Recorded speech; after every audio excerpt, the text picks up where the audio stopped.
자, 오밤중의 뉴스 함께하고 계십니다. 자, 지금 채팅창이 이상하다고 말씀해 주시는데, 아이고, 요즘 이 구글이 영 불안정하죠.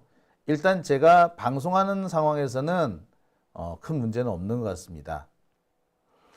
JM 스타일님께서 일주일만 더 버티면 서결이 파면이다 라고 하셨어요. 아이고, 제발 좀 그 소식을 빨리 들었으면 좋겠네요. 미련곰탱이님께서 최상목 탄핵하면 더 꼴통 온다고요? 글쎄 최상목보다 더 꼴통은 없어요. 최상목 같은 꼴통은 있어요. 더한 꼴통은 없습니다. 자, 그러면 세 번째 주제, 이 경제 얘기를 좀 해보겠습니다.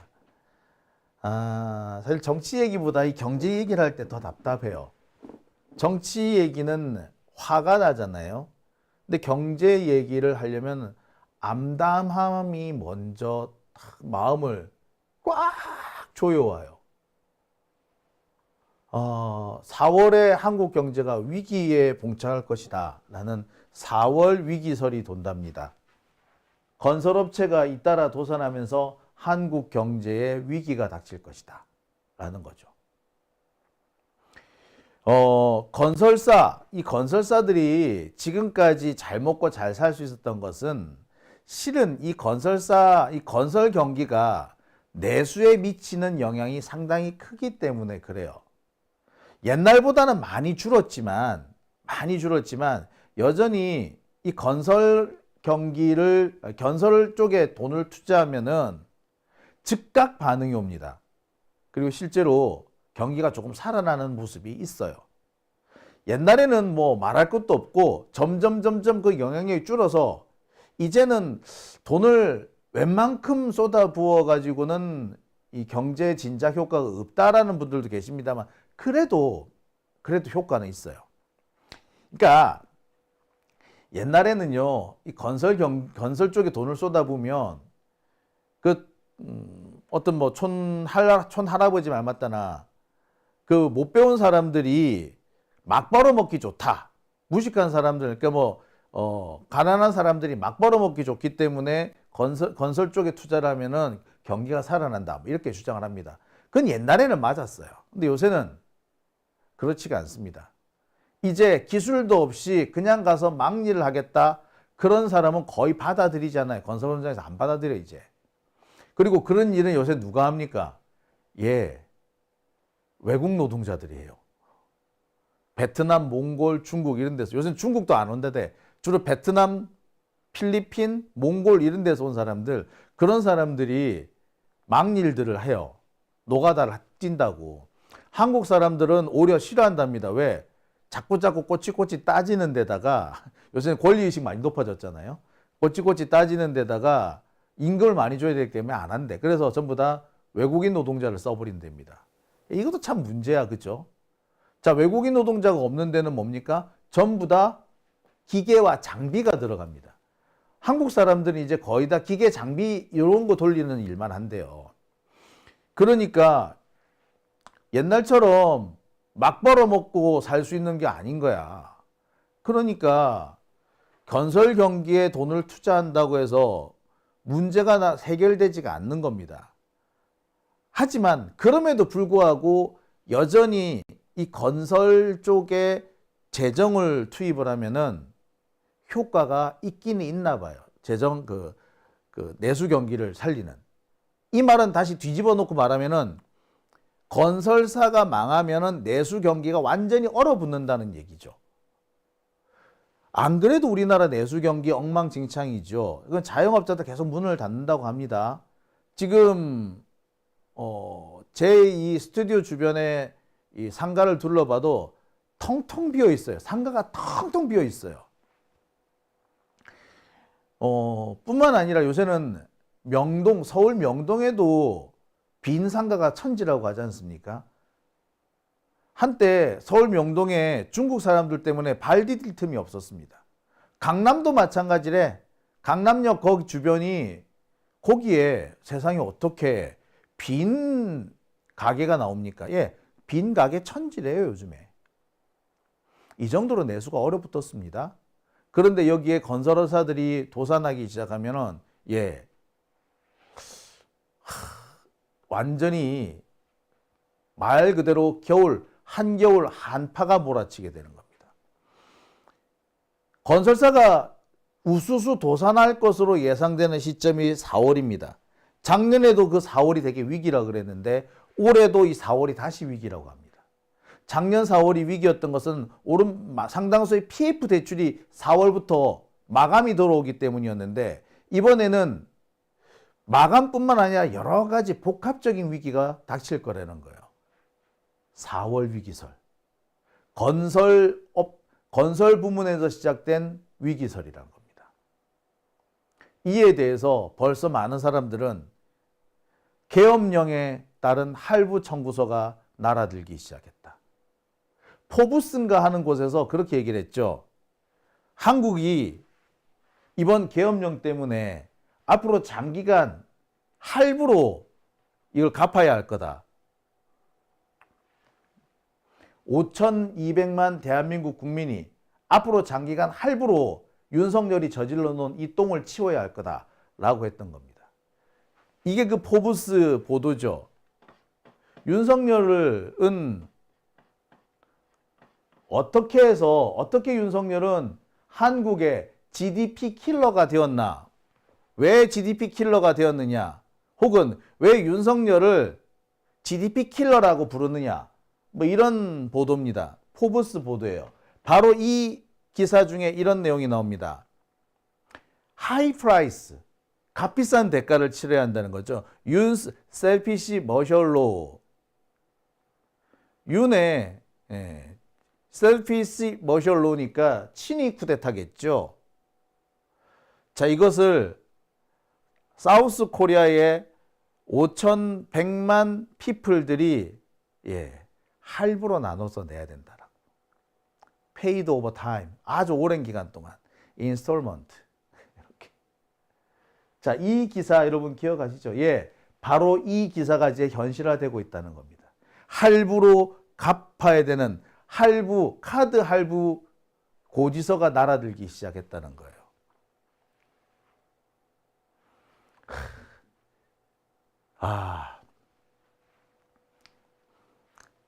생각하면 아찔하지 않습니까? 윤석열이 저질러 놓은 이 악행, 윤석열이 싸질러 놓은 똥이라고 해야겠죠. 싸질러 놓은 똥이 이렇게 충격적입니다. 그리고 그 치우는 작업을 이제 시작해야 되는 건데, 그 치우는 작업이 엄청 고통스럽고 매우 기나긴 기간이 될 것이라고 지금 예측을 하는 겁니다. 근데 이거 사실 참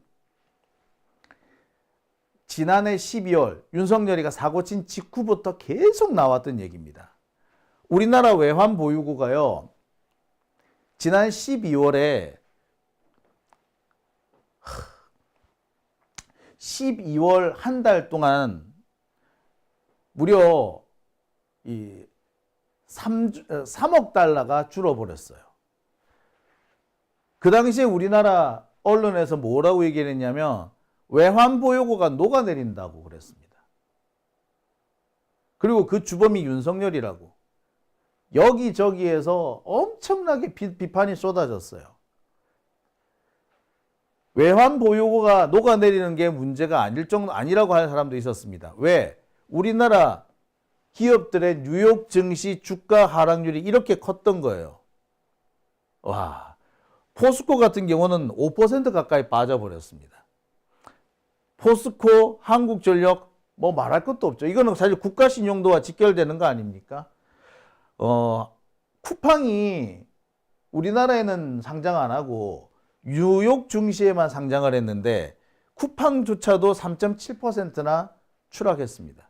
윤석열이 계엄 한마디 하는 바람에.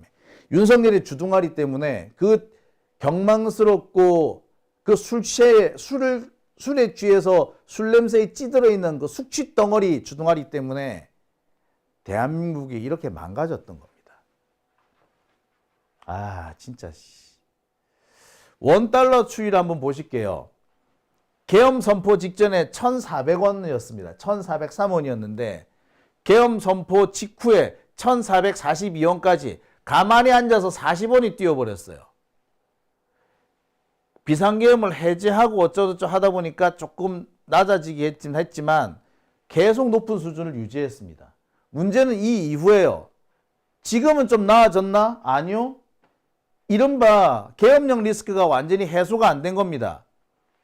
지금 두어 달이 지난 지금 현재 환율은 1,461원까지 올랐습니다. 조금 전에 제가 확인한 거니까 석 달 동안 환율이 계속 오른 거예요. 왜 올랐느냐? 이유는 간단해요. 내란 세력에 대한 진압이 늦어졌기 때문입니다. 내란 세력을 빨리 진압을 하고 제압을 끝내버렸어야지, 그랬어야지 경기가 안정이 되는데, 그래야지 환율이 안정될 수 있는데, 질질 끌다 보니까 최상목 같은 새끼가 계속해서 나라 경제를 망치다 보니까, 아니 그 내란 진압을 방해하다 보니까 이깔이 된 겁니다. 최상목이가 경제부총리라고 하죠. 지가 그딴 짓을 하면 나라 경제가 망가질 거란 거를 지가 더 잘 알아. 더 잘 알아는 새끼가 이런 짓을 한 거죠. 이거야말로 또 다른 내란인 겁니다. 윤석열이가 군대 끌고 와가지고 강경 내란을 일으켰다면 최상목이는 대한민국 경제를 압살하는 방법으로 연성 내란을 일으킨 거예요. 여기에 트럼프 문제가 또 겹치죠. 트럼프하고 윤석열 이 둘 때문에 지금 현재 대한민국 환율이 작살이 났습니다. 가만히 앉아서 이렇게 환율이 폭등하게 되면은 우리나라는 정말 가만히 앉아서 GDP를 까먹게 돼요. 아까 포브스가 윤석열을 GDP 킬러라고 말했는데 GDP 킬러라고 말하는 이유가 여기 있는 거죠. 이렇게 보면은 최상목도 GDP 킬러가 되는 거죠. 자, 이게 단순한 문제가 아닙니다. 대한민국 환율이 폭등한다는 것은 우리나라 돈의 가치가 하락한다는 걸 의미하잖아요. 우리나라 돈의 가치가 하락한다는 것은 한국이 가지고 있는 재산 가지고 외국 가서 수입해 올 수 있는 물건이 그만큼 줄어든다는 겁니다. 우리나라는요, 농산물만 해도 당장 해외국에서 수입을 해와야 돼요. 우리가 빵 사 먹잖아요. 아무렇지도 않게. 근데 그 빵의 주 원료인 밀가루 미국에서 수입을 해와야 돼요. 아르헨티나나 브라질, 러시아 이런 데서 수입을 해와야 돼요. 러시아는 요즘에 수출 안 하는구나. 아무튼. 그런데 사올 수 있는 양이 확 줄어버리는 거죠. 원래 우리나라 환율이 1,200원대였거든요. 근데 몇 달 사이에 확 오르는 건데 이 오름세가 지금 멈추지 않고 있습니다. 그러면 옛날에는 10개를 살 수 있었다면 지금은 8.5개밖에 못 사는 상황이 돼버리는 겁니다. 물건값이 비싸지니까 사오는 물건값, 기초 원료, 가장 원천이 되는 기본 원료의 가격이 올라가 버리니까 그 이후로 만드는 2차, 3차 생산품의 가격은 계속 오를 수밖에 없습니다. 물가가 폭등하는 거죠. 물가가 폭등, 누가 제일 힘들겠습니까? 우리 서민들이 제일 힘들어요. 그 중에서도 자영업자들은 이제 정말 최악의 상황이 될 겁니다. 똑같은 돈을 가지고 가도 구입할 수 있는 물건의 수가 제한되면 사람들은 소비를 줄일 수밖에 없습니다. 소비가 줄면은 자영업자들은 더 힘들어지죠. 이분들은 가격을 올리고 싶어서 올린 것도 아닌데 이중고가 돼버리는 겁니다. 가격이 올라서 물건이 안 팔리는데 경기가 어려워지니까 물건이 더 안 팔리죠.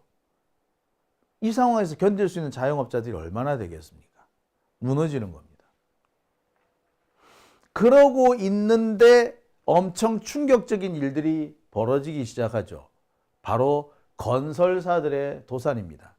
지금 건설사 도산 얘기가 나오는 게 신동아건설, 삼부토건, 롯데건설입니다.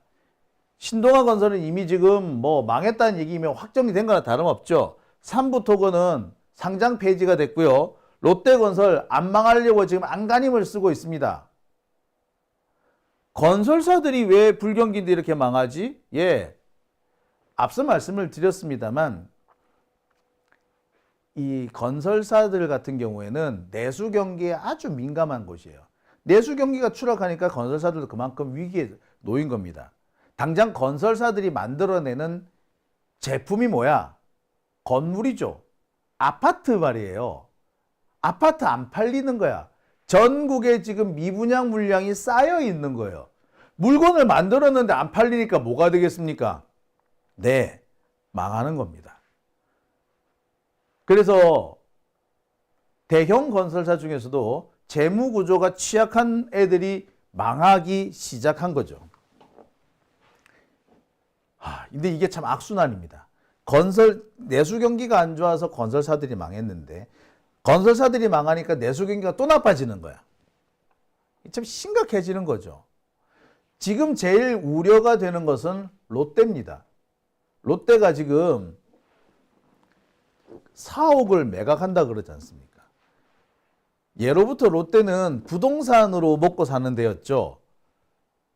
롯데 재산의 대부분은 땅이었어요. 롯데는 웬만히 어려워가지고는 땅도 안 팔았어. 현금 박치기 하는 동네이기 때문에 롯데 여기에 재무 위기가 닥친다는 것도 상상하기 어렵습니다. 근데 지금 롯데건설이 지금 망하기 직전이다라는 얘기 나와요. 롯데그룹에서 망할 리가 없다라고 큰 소리 떵떵 칩니다만 아니에요. 지금 망할 것 같다는 얘기들이 많습니다. 롯데가 지금 그 구조조정을 하고 막 이것저것 팔아요. 막 팔아. 심지어 잠실 롯데월드 그 105층인가 123층인가 그 최고층 그것도 지금 팔아야 되나 말아야 되나 그러고 있다는 거 아닙니까? 심지어 부산에 있는 센텀시티 이 백화점을 팔 예정이라고 하죠. 부산 센텀시티는 부산에서도 제일 땅값이 비싼 데예요. 그러니까 서울로 보자면 강남이죠. 압구정동이에요. 압구정동에 만약에 롯데백화점이 있는데 너무너무 어려워져서 그 롯데백화점 강남 압구정점을 판다라고 생각해 보세요. 얼마나 어려워지길래 그렇게 된다는 겁니까? 거기는 말 그대로 황금알을 낳는 거위인데 고기를 판다는 거예요 지금. 그리고 부산 센텀시티에서 롯데백화점이 좀 상징적인 그런 위치를 차지하고 있었는데 그 상징성에서도 치명타가 되는 거죠. 롯데만 그러냐? 아니요. 다른 데도 좀 많습니다. 여기저기 쓰러지는 중견 건설사들이 많다 그러죠. 자, 그 중견 건설사 중에 현대건설도 포함이 돼 있어요. 현대가 망한데 한국 건설사가 지금 줄도산 공포를 겪고 있다라는 보세요. 이보세요. 지금 유튜브에서도 지금 많이 나옵니다. 현대건설이 어렵다는 얘기는 지난해부터 나왔어요. 여기 현대건설 유동성 문제 이 얘기 나왔잖아요. 이게 작년 여름 때였거든요. 근데 이 문제가 해결이 안 된 거야. 지금 무슨 상황까지 왔느냐면은 현대건설 같은 경우에 작년 한 해 동안 적자를 어느 정도 받느냐? 1조 원을 받대요. 현대건설이 매출액이 32조예요. 32조. 어마어마한 규모죠. 32조의 매출인데 적자가 1조야. 아무리 매출이 많아도 적자가 많으면 게임 끝이잖아. 근데 조 단위로 적자를 봤다고요, 현대가. 근데 이 문제가 해결이 될 기미가 없어요. 올해는 더 많이 적자를 볼 것이다 라는 지금 얘기도 나와요. 현대건설이 위기라고. 저는 갑자기 이 얘기 들으니까 IMF 때가 떠오릅니다. IMF 때도 현대건설이 위기라는 얘기가 있었거든요. 그리고 현대건설이 돈을 갚네 못 갚네 해가지고 한번 난리가 났던 적이 있어요. 이래저래 여러 가지 우여곡절 끝에 살아남기는 했습니다만 이 현대건설이 한때 현대그룹에서 분리된 적도 있었어요. 그 현대그룹을 지탱하는 두 가지 두 가지 틀이 있는데 하나가 자동차고 하나가 건설이었잖아요. 어떻게 보면 현대그룹의 시작이 건설에서 시작했잖아. 근데 그 건설이 현대에서 분리가 됐었어. 물론 다시 되찾았지만 그게 IMF 때 그런 소동이 한번 있었거든요. 그 소동이 또 일어나는 거지. 현대건설이 망한다는 거 이건 IMF의 재현이야. 근데 그 당시에는 우리나라의 국가적 그 유동성 위기였지만 이제는 뭐 그때는 다른 거는 문제가 없었는데 유동성의 위기가 와서 나라가 그렇게 하면 휘청한 거였는데 이번에는 뭐 경기 침체 때문에 나라가 휘청하는 것이고 거기에 결정타를 남긴 게 윤석열의 계엄령이었던 겁니다. 그리고 이제 그 대가를 우리 국민들이 나눠줘야 되는 거예요.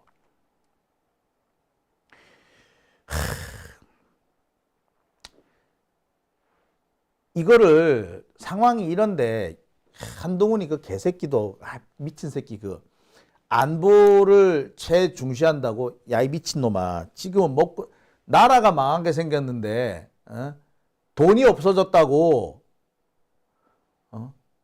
집이 망했다고 지금 안보보다 더 심각한 문제가 생겼어요. 집이 있어야 지키지. 집이 망해버리면 지킬 수도 없잖아. 예, 한동훈이라는 새끼가 왜 멍청한 개새끼인지 여기서 드러나는 겁니다. 도대체 지금 우리나라가 어디쯤에 와 있는지도 모르는 거고 지금 무슨 일이 벌어지고 있는지 개념이 없는 거예요. 그저 귀에 그럴싸하게 들리는 말만 떠벌리는 겁니다. 그만큼 정책도 없고 비전도 없다는 거예요. 검사 새끼들이 뻔하지 뭐. 더군다나 정치 검사라면 더 바랄 것도 없지. 아 진짜.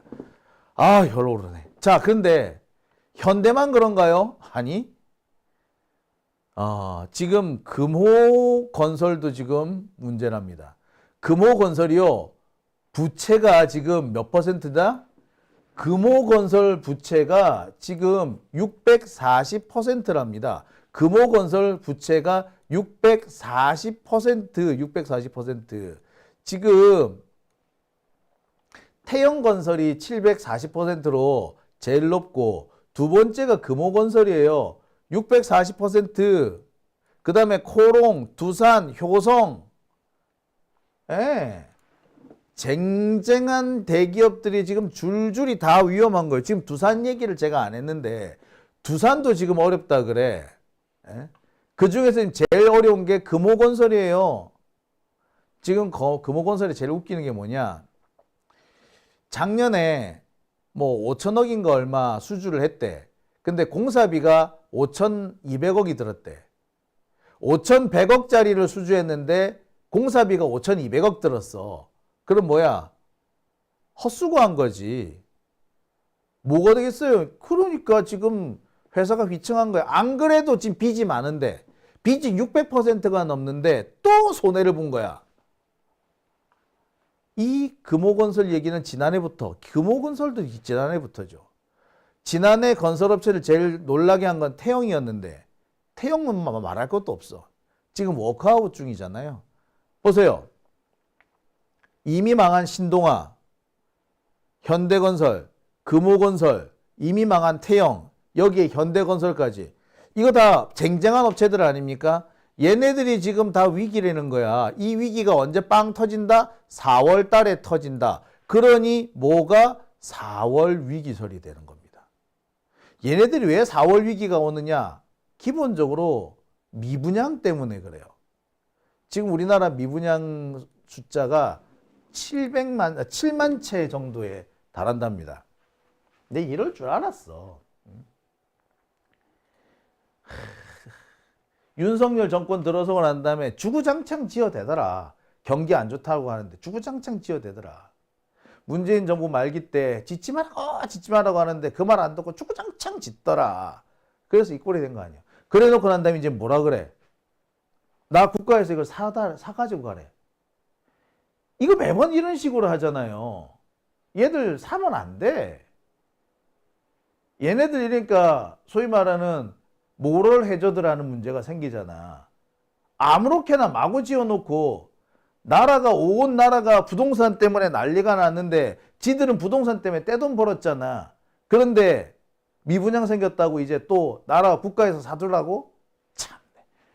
아무튼 미분양이 이렇게 늘어나니까 폐업이 늘어나는 거고 손해가 늘어나는 거고 손해가 늘어나니까 망하는 놈이 생기고 망하는 애들이 앞으로 줄줄이 4월 달에 생길 거라고 보는 거예요. 이미 지금 3월 달에 많이 지금 상태가 악화되어 있기 때문에 2월, 3월의 상태가 안 좋으니까 4월에 되면 큰일 나겠구나. 한 달 못 버틸 업체들이 수두룩하다 이 말인 거죠.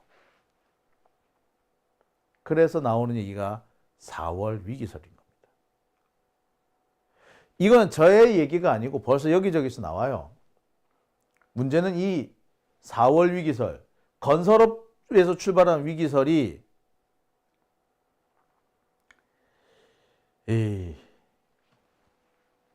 전 국민 경제로 이어질 수 있다는 겁니다.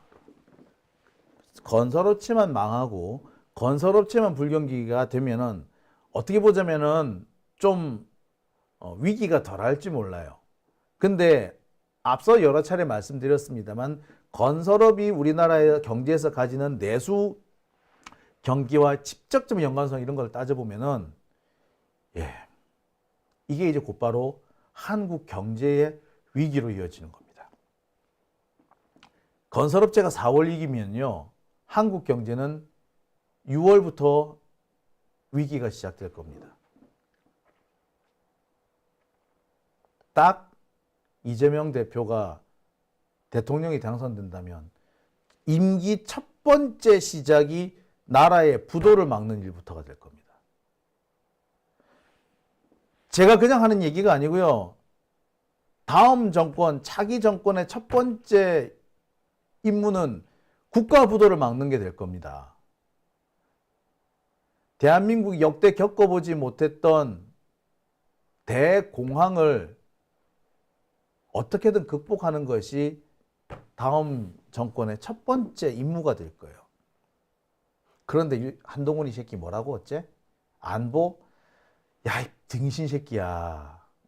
돈이 있어야 안보를 할 거 아니야. 안보만큼 돈 많이 들어가는 게 없어요. 옛날처럼 미군한테 기댈 수 있느냐? 트럼프 봐. 젤렌스키 날리는 트럼프 보라고. 이제 더 이상 미국에 기댈 수 없어. 그래서 자주국방하고 그래서 전시작전권 가져오자고 한 건데 참. 아무튼 이런 겁니다. 국민들의 눈과 귀를 속이는 데는 안보 어쩌고저쩌고 하는 게 유익할지 모르지만 지금 진짜 중요한 것은 대한민국 경제예요. 경제 위기라고. 진짜 식견도 없고 안목도 없고 하다못해 위기 대응 능력도 없고 위기 대응 능력이 없으면은 감이라도 좀 발달해가지고 위기를 느끼기라도 좀 해야 될 거 아니야. 예. 부잣집 도련님이 되다 보니까 그런 거예요. 윤석열이고 한동훈이고 잘 먹고 잘 사는 집에 태어나가가지고 단 한 번도 돈 걱정해 본 적 없고, 아무리 공무원 월급이 쥐꼬리만 해도 자기 처갓집에는 돈이 흘러 넘쳤기 때문에 얘네들은 모르는 겁니다. 불경기에 아파트 줍줍 해가지고 자신들의 자산을 늘릴 수 있는 그런 기회라고 생각하는 그런 자들이기 때문에 지금 이 와중에도 안보 타령을 하는 겁니다. 대한민국이 망해서 대한민국을 지킬 수 있는 돈이 없는데 지들은 지켜야 될 게 있거든. 지들 아파트를 지켜야 될 거 아니야. 지가 살고 있는 타워 팰리스를 지켜야 될 거 아니야. 그러니까 안보 얘기를 하는 거예요. 안보가 국민을 위해서 나라를 위해서 하는 것 같지? 아니야. 결국엔 지 속이었던 거예요. 잘 처먹고 잘 입고 산 부잣집 도련님이기 때문에 그런 겁니다. 한동훈이가 좀 더 깝치기 시작하면은 이제 저는 이것저것 끄집어내려고 합니다. 한동훈 딸내미 것도 뒤집어낼 거고요. 한동훈 저거 아버지 얘기도 내가 좀 꺼내 놓으려고 그래요. 월급 4,000원, 월급 4,000원 더 달라고 그것 때문에 노동쟁의를 일으킨 자기 딸 같은 노동자들을 감옥에 보냈던 비열한 사람. 한동훈이 아버지 그렇대. 비열하죠. AMK인가? 그 회사가 그랬죠? 그 AMK. 그 회사에서 노조 만들고 그 회사에서 일했던 그 노동자들의 나이가 21살, 22살. 노조위원장 나이가 많아서 25살이더라. 걔들을 감옥에 넣었다고. 요구사항은 주급 4,000원 올려달라고. 일당 4,000원이더라. 일당 4,000원 올려달라고. 그거 주기 싫어가지고. 아이고. 아유, 진짜. 그런 애니까, 지금 이 와중에 나오는 얘기가, 그런 소리밖에 없지. 안 그렇겠습니까, 여러분? 에휴, 진짜. 열받아. 자, 오밤중의 뉴스 함께하고 계신 지금 시각 1시 13분 지나고 있습니다.